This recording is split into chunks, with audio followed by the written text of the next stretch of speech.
Hello guys, for today's video ay magluluto tayo ng tinolang manok. At ito nga guys ay nagigisa na ako ng sibuyas, bawang at luya.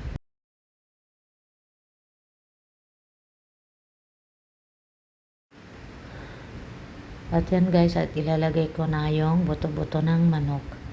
Buto-buto yan ng manok guys. May konting laman-laman lang kasi wala na kaming may luluto. Kaya yan na lang yung niluto ko para sa tanghalian namin. Yan guys. Igigisa ko muna yung buto-buto ng manok hanggang mawala yung pula-pula. Ayan na siya guys. Okay na yan, medyo nawala na yung pula-pula sa manok.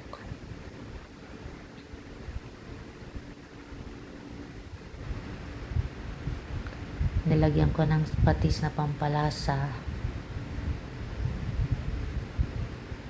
at betchin. Hindi po nawawala ang pampalasa nating mga Pilipino, ang betchin.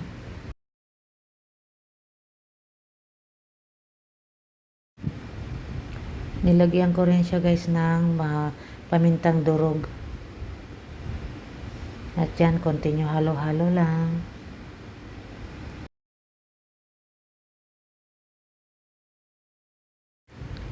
Halo-haloin lang guys. Continue halo-halo lang siya. Tapos isasalin ko na siya sa kaserola. Para doon ko na siya palambutin at lagyan ng sabaw.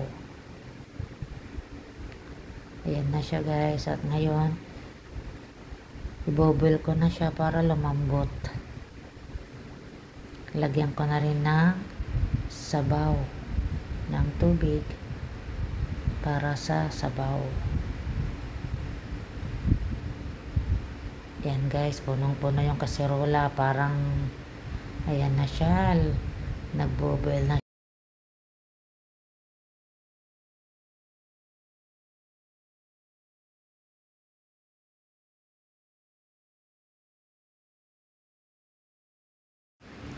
Yan guys, ilagay na natin yung 8 pirasong sayote. Konti lang yung sayote guys.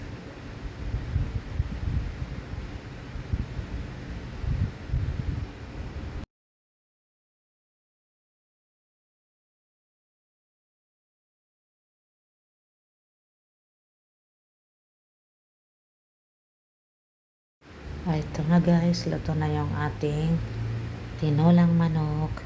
Thank you guys for watching.